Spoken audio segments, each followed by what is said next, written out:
Let's get some reaction now to the release of today's migration strategy after the review conducted by Martin Parkinson. And let's go live to the president of the ACTU, Michele O'Neill. Michele, thanks for your time. First up, what's your general impression of what was announced by the minister today? Well, good afternoon, Kieran. We actually think this is a very important announcement. That we've had more than a decade of the migration system being neglected, and over that time we've seen shifts that are just not in anyone's interest. We've seen shifts where there's been more and more short-term visa workers and less attention paid to whether there's a genuine skill shortage and more people being exploited.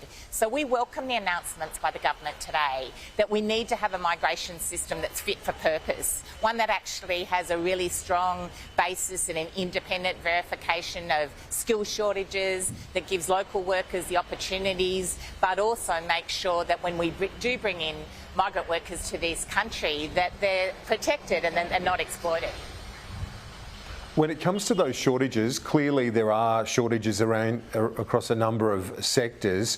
From your perspective, has the list of those affected careers or skills not kept up with where the shortages are? Is that the fundamental problem here? Well, it's one of the problems, Kieran, and the list is ridiculous, to be honest. And also what we've had is a system where basically the list has been based on claims that employers make of shortages. And we've been calling for a long time for the need to have an independent, rigorous way of testing whether there's a really shortage of skills or whether it's actually a shortage of jobs that are offering fair wages and conditions and safe jobs. And that's why we welcome this shift to having Jobs and Skills Australia have a part to play in testing whether there's real skill shortages and making sure that there's not just claims that are actually about a shortage, as I said, in fair wages and conditions. So this is a good change, a good shift.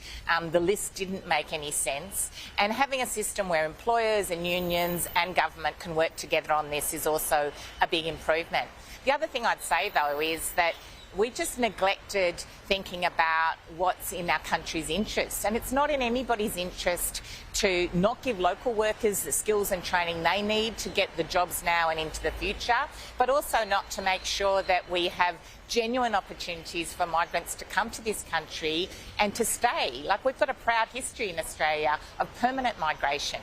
And instead we've seen this shift to really, in many cases, short-term bonded labour, where people are tied to one employer and they can't leave if anything goes wrong. That's not good for the country and not good for those workers. What about the move on the threshold, the income threshold for skilled migrant workers? The minister says it essentially would be at this point, if the threshold were to be indexed, it's currently at 53,900, moving up to a new minimum of 70,000.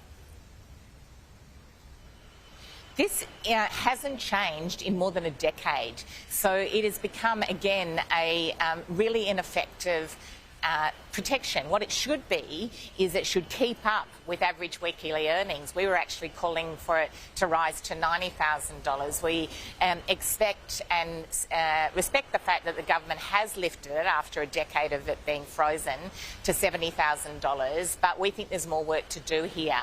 This is the amount that applies for skilled migration, short-term visas, and it's there to make sure that we're not using migrant workers to undercut paying conditions and industry standards for workers that are here in Australia. So we welcome the fact that it's finally moving. We want to see it indexed and continue to go up and keep pace with wages in our country. And do you agree with the minister's assessment that if the standards are improved, if the system is sharpened, that rather than see more skilled migrants or a bigger migration system, it'll actually would be smaller at the end of as the end result if this is all made more fit for purpose? Well, we would hope that there's a smaller short-term temporary visa system, but we're not opposed to permanent migration.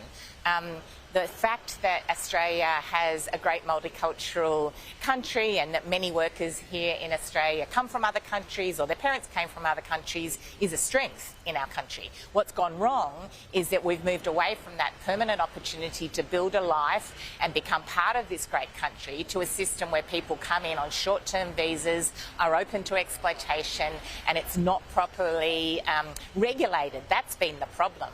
So it's the issue about that short-term insecure nature of exploited labour that we want to see reduced and we want to see gotten rid of. We actually want to see it engineered out of the system, that sort of exploitation. But having a good, strong, permanent migration system is good for Australia if it works well and we give local workers the opportunities they need as well. How important would you see an increase in JobSeeker at this upcoming budget? How important for the Treasurer to move on this? Well, we've been calling for an increase in JobSeeker for a very long time. $50 a day is an amount that leaves people in poverty. If you're unemployed and you're looking for work, how can you find a job if you can't even afford to pay the rent and have secure housing or eat properly or be able to look after your children properly?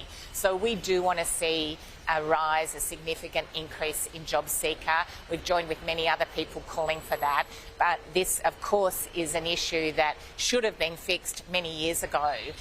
It was something that the previous government completely turned their back on people living in poverty in our country.